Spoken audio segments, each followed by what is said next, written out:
Hello and welcome to another Game Changers. Today, we welcome a truly global leader, David Simas, someone who I deeply admire and who has been a great inspiration to me, and someone who has operated at the highest level of political leadership and public service. David served at the White House during President Barack Obama administration when he played a key role in understanding public sentiment and supporting strategic decision making in one of the most demanding environments of the world. Throughout his career, he has worked at the intersection of politics, leadership, and society with a strong focus on how leaders can build trust and drive meaningful change. And for this conversation, we also joined Pedro Gomes, CEO of Teleperformance, TP, someone I also deeply admire for his journey, from starting as a call center operator to leading one of the world's most global organizations in digital services. Today, we'll talk about leadership, difficult decision, trust in institutions, and what it takes to lead in an increasingly complex and polarized world. Thank you very much to David and to Pedro. Thank you for everybody that is here today with us listening to our program. So I'll start with Pedro. So I'll take him and let him do the kickoff of our conversation. So let's make it happen, Pedro. Thank you, Miguel, and thank you very much for spending some time with us, David. When I look back at my own journey, having started as a contact center operator and now leaving this company as a CEO, I see a series of crucial turning points. In your particular case, having gone up to the White House and leading global initiatives, what do you see as the truly defining game changer for you? The relationships that I made throughout the way, not knowing that those people were going to be the ones that opened doors. There were two instances. The first was this man who I was working on a local campaign. A few years later, he called me and he offered me an opportunity to be a debate partner for someone who would be the governor of Massachusetts. I didn't say yes because I thought that was going to lead to a greater opportunity. I said yes because of the relationship I had built with him. Door opened. A few years later, unbeknownst to me, the governor of Massachusetts' chief advisor, David Axelrod, is the person who's also doing Barack Obama's. And so one relationship, work, opened a door. Another relationship, work, opened a door. And so for me, yes, you work hard. Yes, you try to do the best that you can do. But in terms of now looking back and seeing what those crucial moments were, it literally were those people who were friends or I had a relationship with who then opened up a door. As you know, David, I'm always trying to learn about leadership, and you worked with one, or maybe my favorite leader, that is President Obama, especially because of the way that he led the country and how he led the people that work for him. Is there one lesson that you can share with us that you can tell us, maybe the best one, or at least the most engaging one that you can share with us about the leadership of President Obama? Yeah, the meetings where most of the senior staff would meet would be in the Roosevelt room, in this amazing room with Theodore Roosevelt, Franklin Roosevelt, Eleanor Roosevelt, and there's a big seat in the middle where the president sits. If you were asked to go into the meeting, even if you were junior staff, you were there for a reason. And so I'll never forget the first time I was asked to be in the meeting, and he's going around to what we would call the grown-ups at the big table. And then he looks beyond the person I was working for and he said, "And what do you think?" First I had to recover because of how nervous I was. But I had been prepped to say, "David, you have a perspective to offer." He's sitting in that seat, and what he needs now more than anything else is people with different perspectives who are going to give them their honest opinion, even if it's something that he doesn't agree with. Full information, full detail, and that was like this beautiful mix of both curiosity and humility to understand that in any given moment, even if you're the president of the United States, you don't have all of the answers, and that's why you surround yourself with the people that you do. And that was just the style of leadership that he brings. What was the most difficult decision that you had to make? There was a moment where we were going into a midterm election. In the United States, there are elections every 2 years. Some people consider it a curse, but I think it's the most wonderful thing because it's the way for leaders to always get a check from the people midway through their term. And part of my job was to go in and to tell the president, this is how you can help the senators and representatives, and here's how, and this was the difficult part, where in 2014, there were very few places where even Democrats wanted the president to campaign for him. And so it was one of those instances, not a life or death matter. Fortunately, I didn't have to deal with those. But you go in and you tell what was probably one of the most successful presidents of certainly in my lifetime, that there were a whole series of senators and Democratic members of the House who did not want you to go. And so, again, the importance of that job is not the yes man, not the everything is fine, or the way we used to describe it as happy talk, but to basically say what it is that you believe. And the final thing I'll say very quickly, I used to leave Washington every 2 weeks and listen to the American people in focus groups and in diners and in restaurants and in cabs. They didn't know who I was, but I would probe with questions, and then I would come back to the Oval Office and tell the president what I had heard from people. Some of those discussions were ugly in terms of what people told me, but he said to me, I don't need for you to tell me all of the wonderful things. I need for you to use the exact words and the exact sentiment of even the people who think that I am the worst president who's ever lived. In conveying that, not the most comfortable thing to do, but for any leader and even a president, you need to have that clarity of communication on a daily basis. And so, fortunately or unfortunately, that was one of the things that I needed to do. So here in the Game Changers, we always like to talk about mistakes and stuff that happened that didn't went well. Is there any mistake that you made that was a game changer that was able you to learn and to be a better leader and to continue your career? Yeah, it was probably the most humiliating moment of my professional life where I went into a job where I shouldn't have been in the job. I didn't know what I was doing. And instead of reaching out to my team for support, I kept on falling further and further and further and further behind. Finally, I reached the point where the new chief of staff came in and said, David, you have two choices. Choice number one is that you'll leave and, we'll be kind about what we do. And choice number two is you'll be demoted and you'll now report to the person who's going to replace you, who is going to be sitting in this office that you're in. I had a really difficult conversation with my wife that night, and I was ready to leave. She convinced me to put my ego, vanity, and pride aside, and better to go back and learn the things I should have. So I did that.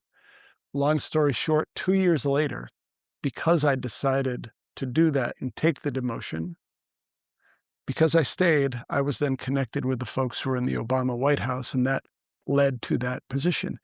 If I had left, I wouldn't have had that opportunity to serve the president and the American people. So hard to do at the moment, but the lesson there for me was when ego starts to overwhelm and pride starts to overwhelm, if you don't find people that you can engage with and to help you, then you're just going to continue to fall further and further. So it was a good lesson. Today in the corporate world, we talk a lot about building trust with our clients, with our people, but unfortunately, I believe we're seeing that trust eroding in society at large, partially because we live in a time of deep polarization. From your perspective, how does leadership change when institutions or trust in institutions is so much under pressure? I love this question because it's there's a paradox here. Every single person on the planet that has a phone and an internet connection in real time has access to just about all of the collected knowledge of humanity and can fact check you in real time, even if you quibble with the facts that they're checking. From an institutional perspective, in a leadership perspective, the days of just being able to give your talking points or to decree, when there's this radical transparency and people have access to everything at every time, is over. Because the first time there's the disconnection between what the leader of the institution says, even if it's a little thing, because there's this indicia of expertise. Well, my iPhone is the great equalizer. And so understanding that that will never change, I think it requires leaders in government and in the corporate sector. Obviously, there are things that you hold close, but a radical transparency, and be careful. For anyone who says that something is a fact and you basically put your certainty behind it, you better be 100% sure. Because even if you're 95% or 90%, the position of certainty that you just articulated is completely undermined, which then also leads to, in the scientific community, needs to do this better. Acknowledge the uncertainty. Acknowledge the evolving nature. Acknowledge that we know this now, but it's subject to change, into re-verification. The paradox there is that type of both candor and humility, which is true, can then elevate you in terms of trust. And so when I think about both social media, traditional media, and then even artificial intelligence, like this necessity for institutions to adopt this approach, I think is the gateway back to trust, I hope. In terms of your leadership way, the leadership that you learn, was there any game changer that, like a process, a mindset, a tool, something that made a difference in your leadership that you can share with us that can make a difference to other leaders? One of the people I worked for, he was the governor of Massachusetts. His name is Deval Patrick. And he is a person who has more integrity than just about anyone I know. We were sitting in his office in Boston at the State House, and we had a very difficult decision. And then it was the first time we had confronted a difficult decision. And then all of a sudden he said the first thing to all of us is like, all right, let's begin with what the right thing to do is and work backwards from there. We may have trade-offs. We may understand that this is the optimal path, but for a variety of different political reasons, economic reasons, legal reasons, or regulatory reasons, we have to shift, temper, or move. But the thing about his clarity of, if without constraints, this is the right thing to do, oriented the entire team to not beginning to negotiate against yourself about, well, this'll never happen and that'll never happen. But like, this is optimal. Now let's get into a discussion about the things that we have to navigate to get to optimal. If we get 75% of the way there, great. Because never let perfection be the enemy of the good. And that was just a good lesson that he taught me that hopefully is sticking with me. So, in your perspective, what you think is missing in today's new generation of leaders? I don't know that there's a lot that's missing. Sometimes expectations are a little off. Where there have been numerous instances where the young person who comes into an organization and they are whip smart, and almost within 2 to 3 weeks in, they've got all of these wonderful ideas about how everything should change. It's important to take those, but it's also important to say to a young leader or anyone else, I hear you, but here is the way things actually play out. Here is something that only because I've seen this 100 times that it makes what you're saying a little bit difficult. And so it's part of that paradox of having all of the information in your pocket at once. It doesn't teach you how to negotiate with someone. It doesn't teach you about empathy in reads of individual. It doesn't tell you about the signals that a supplier or someone else that you've had a relationship with 20 years and you're seeing aberrant behavior. It's just one of the reasons why, for me, AI is extraordinary.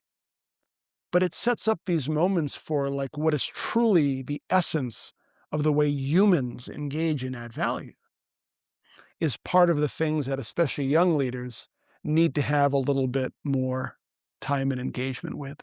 But final thing I'll say on this is it's that tension between experience and youth.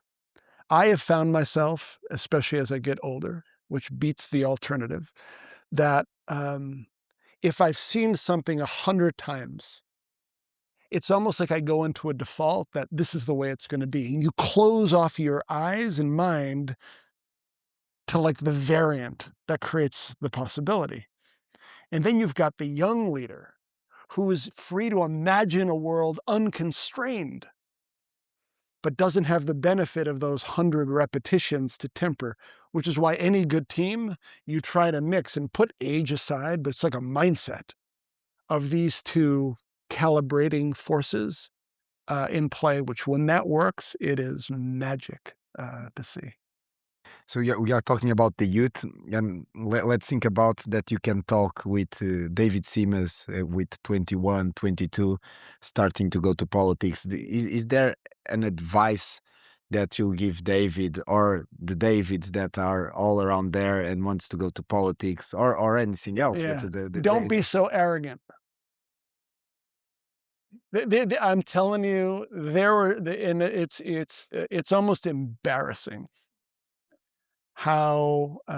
So I was young and I was elected to my local city council. So I was in my mid-20s, and there was a guy who'd been on the city council for 40 years, had a high school education, and worked on roads all day long. He had a company with 6 or 7 people, and he would show up in his work clothes. And he had asphalt, and he was rough. And there was just one moment where I was trying to explain something to him with my law degree and my education and all that. And he looked at me and he's like, you seem pretty smart, but you're one of the dumbest people I've ever met in my life. And I'm like, all right, tell me why I'm dumb. He's like, how many votes does that thing that you need to get done need? I said, well, there are 9 members on the council, so I need 5. He's like, well, you can subtract 1. So how are you going to get to 5 now, hotshot? Right? I saw him a few years after that, and I told him that was one of the best discussions and lessons Here I am thinking that I have this beautiful policy, this great idea, and of course it's self-evident. And instead I treated someone who had been down that road many times in a way that was not respectful. So I would tell David to, tone down your attitude and know what you don't know. So From your experience, and this is a difficult one, how do you rebuild trust between citizens, institutions, and leaders? it goes to what I was just talking about before. Western liberal democracies cannot continue to operate the way they have been operating. Full stop. Citizens in the United States and in Portugal, and I don't care what your ideology is, have access to everything. If there is $1 being spent somewhere in the United States, it is now possible for every single person to do an analysis of how much waste there is in a specific endeavor. 10, 15, 20 years ago, that didn't exist. It's possible for a leader to say, we're going to do this, this, and this because of the following reasons. That may be political. That leader is exposed within 5 minutes, even if 70% of what they said are true. And so, look, I think it requires an entirely different approach to even the way government is structured. And so why is it that bureaucracies in the United States and in Western Europe are still structured in the way that the industrial age required from a command and control perspective. The world doesn't work that way anymore. Your company is not structured the same way that it was 20 years ago because of technology. And so, look, it's harder because of the institutional forces that resist change. But the leaders who can find that story to tell in a way that's almost empowering the voter, in being honest and candid, I think there's something there. That's the optimistic perspective. A lot of people say to me, David, how is it possible that people view, that President Trump got more votes when it's so obvious from their perspective that he's not telling the truth? My response is sit in one of my focus groups and you will hear voters say, oh, you mean to tell me that Joe Biden, Barack Obama, Bill Clinton, and the rest of these politicians always told things that were 100% true? Oh, I understand. Only my guy. But your guys are never wrong. And so some people would describe that as cynicism. I would just describe it as, again, people are exposed to information in the way that they never were before.